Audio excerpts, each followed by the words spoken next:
education is a big part of who I am, right? I have always been one of those, we'll call them dental nerds that would always read journals and dental books and things like that.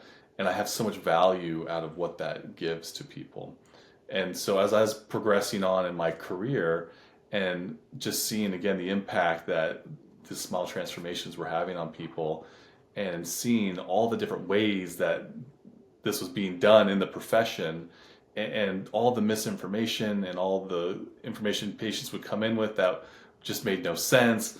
Finally, I said, I want to put this all together in one resource because a lot of these are conversations I have all the time with people. Why not just have it as a resource for them? And so that was my initial motivation. And then as I was developing the book, I thought, well, actually, there's a way of doing this where it's super valuable for individuals looking for smile design or understanding what that even is, but also for other doctors that are maybe not as familiar with what the process can be and what that looks like.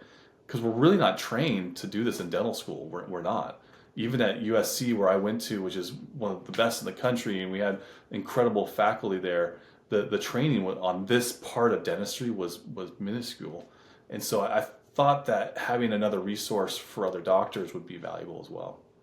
The biggest thing that I think you'll see in the book and that I apply daily is there's no one answer for everybody. And what I mean by that is every individual presents with different needs, different wants, different vision, different desire of how they want the process to go for them.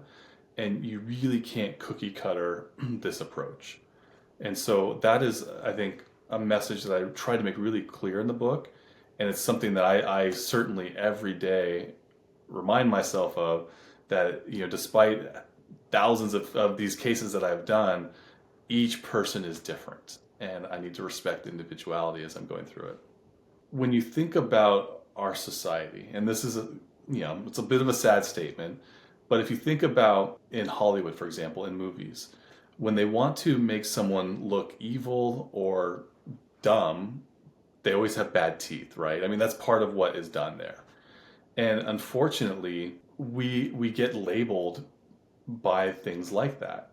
And so what I don't think some people realize is one, a lot of times people don't even realize that that's happening to them or what that looks like because maybe they already have great self-confidence and that stuff doesn't bother them. But I've heard of a lot of patients that have come into me and they say, I'm really okay with my smile, but I do think it's holding me back in my career, in relationships, whatever that may be.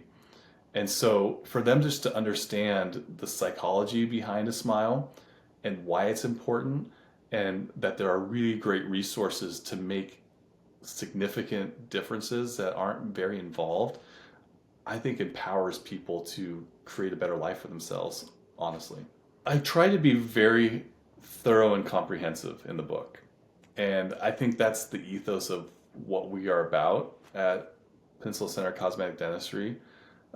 We are not single tooth, easy fix, simple fix type of approach to things. We look at the whole individual, right? We be very comprehensive with what that individual needs, what's going on in their life, what is really happening in their mouth, in their jaw joints, with their musculature. So the concept of being holistic and comprehensive is a big part of who we are and what I portrayed in the book as well. One thing that I show in the book, and I hope it sticks, I hope people understand, but despite the different options and the different ways of doing things and the effort that can go into customizing, individualizing, this process, it can be done very efficiently, very efficiently. I mean, I literally, I can see a patient just twice. I mean, not even for the consultation, like I can get a lot of that done remotely and using technology, make it really minimal impact to their life and their workflow.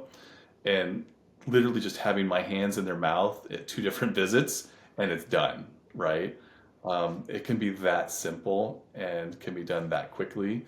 I have patients, typically our turnaround time is from the first appointment to the last appointment is 3 weeks, and there's a reason for that, from getting used to the new design, etc. But I will have patients that are traveling from really far away, so we're doing it in a week, or they come in like, hey, I'm getting married here. Like, there's things that happen where like the last thing they think of is, oh, my smile, right? And so we have to be able to help those individuals. And with the flexibility of having my own lab, my own ceramics, my own team, I'm able to accommodate in ways that, again, make it simple. That's really a key point I hope people get out of this.